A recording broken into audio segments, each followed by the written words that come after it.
अब तक आप सभी जान गए होंगे कि अतीक अहमद के बेटे असद अहमद और उसके साथ एक और शूटर गुलाम को यूपी एसटीएफ ने एनकाउंटर में ढेर कर दिया है। तस्वीरें भी आप लोगों ने देख ली होंगी। वो भी तस्वीर देखी होगी जहां पर गुलाम को लेकर कहा जा रहा है कि वो इतना ज्यादा डर गया था कि मरने से पहले उसने पेशाब कर दी थी, जैसा दावा किया जा रहा है। लेकिन हमें लगा कि इस घटनाक्रम में जब लोग दो तरह से बातें कर रहे हैं, एक वर्ग ये कह रहा है कि इंसाफ हो गया, जायज था, संदेश देना जरूरी था, उमेश पाल के परिवार वाले योगी सरकार को कोटि कोटि नमन कर रहे हैं, तो दूसरी तरफ अखिलेश यादव और कई लोग ऐसे हैं जो कह रहे हैं कि एनकाउंटर समाधान नहीं है, एनकाउंटर के जरिए भाईचारे को खत्म किया जा रहा है। तो हमें लगा कि इस कहानी के साथ साथ हम आपको यह भी बता दें कि असद अहमद कौन था और असद अहमद इस पूरे मामले में जो मोस्ट वांटेड था, जो मुख्य आरोपी था, जिस पर 5 लाख रुपए का इनाम घोषित था, उसकी जिंदगी हमेशा ऐसे नहीं थी। अगर आसान शब्दों में कहा जाए तो पिता के गुनाहों या पिता के काले कारनामों का असर जो है वो उस पर देखने को मिला। आपको जानकर हैरानी होगी कि असद बचपन से पढ़ाई में काफी तेज हुआ करता था और 85% मार्क्स उसके क्लास 10th पे आए थे। उसे बैरिस्टर बनना था, फॉरेन जाकर वकालत करनी थी, लेकिन असद को अतीक अहमद के बैकग्राउंड की वजह से कभी वीजा नहीं मिल पाया और इस वीजा न मिल पाने की वजह से उसका विदेश में जाकर वकील बनने का सपना। यूं तो अतीक अहमद के 5 बेटे हैं, लेकिन असद उसमें तीसरे नंबर पर है और तीसरे वाले असद को लेकर कहा जाता है कि सभी बच्चों में सबसे ज्यादा ये तेज हुआ करता था। कक्षा 12वीं में इसने 85% मार्क्स हासिल किए। पढ़ाई लिखाई में बहुत तेज था, चीजों को सीखने का गुर इसमें बहुत ज्यादा था। लेकिन इसके साथ 2 समस्याएं हो गई। एक समस्या ये कि बाहर पढ़ाई को लेकर पिता का बैकग्राउंड हमेशा इसके आड़े आता रहा और दूसरा कि जीवन भर चकिया इलाके में इसने बम, गोला, बारूद, कट्टा, असलहा देखा, जिसकी वजह से धीरे धीरे वकालत के साथ साथ इसकी रुचि जो है वो इस तरफ बढ़ गई। इसने बाहर पढ़ाई के लिए वीजा जब अप्लाई किया तो उसे रिजेक्ट कर दिया गया और वहीं से जिंदगी इसकी बदलनी शुरू हो गई। कहा जाता है कि एक रोज अतीक अहमद ने जब इसे बम बनाते देखा तो वो खुद हैरान था कि ये कैसे हो गया और इसके बाद अतीक को जेल हो गई। हालांकि आज जब ये खबर अतीक अहमद को लगी तो कहा जाता है कि अतीक जेल में फूट फूट कर रोने लगा। उसे आज बताया गया, अतीक और अशरफ दोनों को आज एक साथ पेश किया गया। 14 दिन की न्यायिक हिरासत में फिलहाल उसे भेज दिया गया है। लेकिन इस हिरासत के बीच में जब उसे खबर मिली तो वो कोर्ट रूम के अंदर घुटनों के बल बैठ गया और काफी देर तक वो रोता रहा।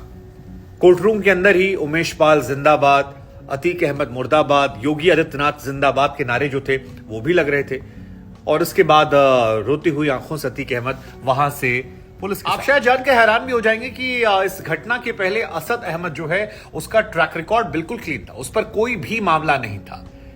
इसी घटना को उसने अंजाम दिया, इस घटना की पूरी प्लानिंग उसने की और सबसे बड़ी बात है कि जब इस हत्याकांड को अंजाम दिया जा रहा था तब उसने अपने चेहरे को ढका भी नहीं। बिना कुछ लगाए, बिना कुछ पहने वो गया और उमेश पाल पर उसने तब तक गोलियां चलाई जब तक उमेश पाल इस दुनिया से रुखसत नहीं कर गया। इसी वजह से अतीक के बेटे असद को मुख्य आरोपी माना गया, उस पर सबसे बड़ा इनाम जो है वो घोषित किया गया। हालांकि इस पूरे घटनाक्रम में शाइस्ता की एक ऑडियो कॉल जो है वो भी काफी वायरल हो रही थी, जिसमें अतीक अहमद से वो कहती है कि बेटे को शामिल नहीं करना चाहिए था, तुमने ये गलत किया। और अतीक उससे कहता है कि तुम चुप रहो, तुम्हें नहीं पता, उसने बड़ा काम किया है। उमेश पाल सरदर्द बना था और 18 साल बाद अब मैं चैन की नींद सोऊंगा, जो कुछ होगा हम मैनेज कर लेंगे। अब इसी मैनेज के इर्द गिर्द सियासत भी चल रही है। एक वर्ग ये कह रहा है कि न्यायिक प्रक्रिया इस देश में है, उस न्यायिक प्रक्रिया के तहत चीजों को जाना चाहिए। ये एनकाउंटर जो है ये फर्जी है, जिसमें अखिलेश यादव भी हैं। दूसरा वर्ग ये कह रहा है कि एनकाउंटर फर्जी कैसे है।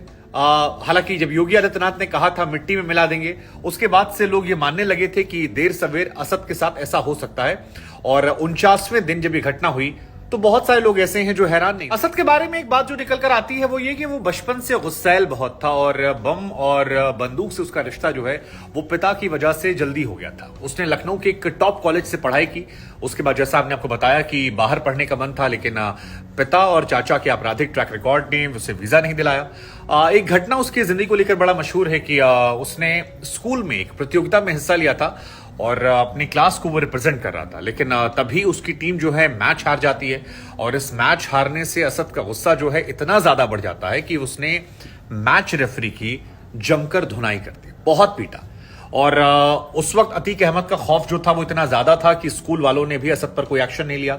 रेफरी से भी मामला जो है वो रफा दफा करा दिया गया और इसी तरह से इनके गुस्से जो है बढ़ते रहे। अभी एक पिछले हफ्ते भी एक वीडियो वायरल हो रहा था जहां पर वो किसी शादी समारोह में हवा में फायरिंग कर रहा था। अर्श, उसका भाई, चाचा और ये दोनों हवाई फायरिंग कर रहे थे और तब भी इसकी उम्र 12 साल थी। बम बनाने का शौक था, लेकिन अतीक अहमद ने डांट डपट के बम बनवाना छोड़ दिया था, क्योंकि जिस स्पीड से बम बांध रहा था, एक बार कहा जाता है कि अतीक ने देखा, अतीक जानते थे कि बम बनाने से कई बार बम फट जाता है। वो अपने बेटे से लाड प्यार करते थे, वहां पर उसे रोक लिया, लेकिन बंदूक से उसका रिश्ता जो है वो बहुत ज्यादा बढ़ता चला गया और अभी भी जो पुलिस कह रही है कि फॉरेन पिस्टल मिली है।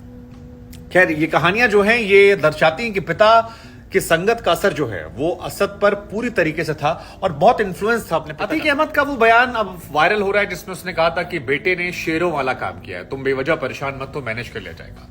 अब लोग पूछ रहे हैं कि बुरे काम का बुरा नतीजा, लेकिन इधर यूपी के जो एडीजी हैं उनका ये कहना है कि जिस तरह से इन्होंने गनर को मारा था, ड्राइवर को मारा था, ये उमेश पाल को मारा था, ये साधारण अपराधी नहीं थे। इनके पास से 2 ब्रिटिश पिस्टल मिली है जो काफी एडवांस्ड है और ऐसे में इनका एनकाउंटर जो हुआ है वो पूरी तरह सही है। उधर उमेश पाल के परिवार वाले जो हैं वो बार बार योगी आदित्यनाथ को नमन कर रहे हैं। वो कह रहे हैं कि हमें योगी आदित्यनाथ पर भरोसा था। सरकार के लोग जो हैं वो बार बार सोशल मीडिया पर पोस्ट कर रहे हैं, उनकी तरफ से बढ़ा चढ़ाकर चीजें की जा रही हैं। सत्ता पक्ष को मानने वालों का यह मानना है कि इससे योगी आदित्यनाथ की छवि जो है वो और ज्यादा मजबूत होगी, क्योंकि उन्होंने सदन में पहले ही दिन कहा था मिट्टी में मिला देंगे। इसका फायदा उन्हें इलेक्शंस में भी होगा, क्योंकि उनकी छवि वैसे भी एक हिंदू धर्म के अनुयायी के तौर पर, राजनेता के तौर पर और कड़े प्रशासक के तौर पर मुख्यतः जानी जाती है और उसी छवि को उन्होंने और ज्यादा मजबूत किया, क्योंकि जो कहा था उन्होंने वो कर दिखा दिया। अतीक ने भी कल कहा था कि मिट्टी में तो हम पहले ही मिल गए हैं, मेरी पत्नी को छोड़ दिया जाए, परिवार को छोड़ दिया जाए। लेकिन असद की ये कहानी जो है ये पिता के गुनाहों की सजा को लेकर दुर्भाग्यपूर्ण है। पिता गुनहगार, जिसकी संगत में बेटा गुनहगार, और उसके बाद पिता जीवित है लेकिन बेटा इस दुनिया में नहीं है, तो ये बहुत सारे सबक भी सिखाते हैं। जाते जाते हम आपसे एक सवाल ही पूछ लेते हैं कि आप इस इंसाफ को सही मानते हैं? उमेश पाल की मां जिसे इंसाफ कह रही हैं कि इंसाफ हो गया, आधा इंसाफ हो गया है, अभी कुछ और बाकी है, उसे आप सही मानते हैं? इस प्रक्रिया को आप सही मानते हैं? ये तरीके को आप सही मानते हैं? या जो अखिलेश और बाकी लोग कह रहे हैं कि अगर यही तरीका है तो कोर्ट कचहरियां बंद कर दी जाएं, आप मानते हैं कि वो सवाल वाजिब है? खैर, आपको यह भी जानना चाहिए कि 2005 में राजू पाल जो विधायक थे, उनका मर्डर अतीक अहमद ने इसलिए करवा दिया था क्योंकि उमेश पाल ने इनकी गैंग को छोड़ दिया था और बहुजन समाज पार्टी से टिकट लेकर चुनाव लड़ा था। राजू पाल की शादी जो है वो केवल 10 दिन हुए थे और 10 दिन की शादी के बाद उसे गोलियों से भून दिया गया था। उसी के गवाह उमेश पाल थे और उमेश पाल को भी उनके घर के सामने मारा गया, बेझिझक मारा गया, बिना कुछ चेहरे पर नकाब पहने मारा गया। बहुत सारे सवाल सत्ता पक्ष को लेकर हुए थे, 49 दिन बीत गए थे, लगातार सवाल हो रहे थे, लेकिन अब ये सवाल कुछ तस्वीरों के साथ फिलहाल बंद हो गए हैं या अलग सिरे से शुरू हो गए हैं। आपको लगता है कि अतीक के गुनाहों की सजा उसके परिवार को मिल रही है? पत्नी पर केस हो गया, अशरफ के बीवी पर केस हो गया, बहन पर केस हो गया, या राज्य सरकार जो है वो बदले की भावना से कर रही है? आपकी सोच क्या है जरूर बताइएगा। मैं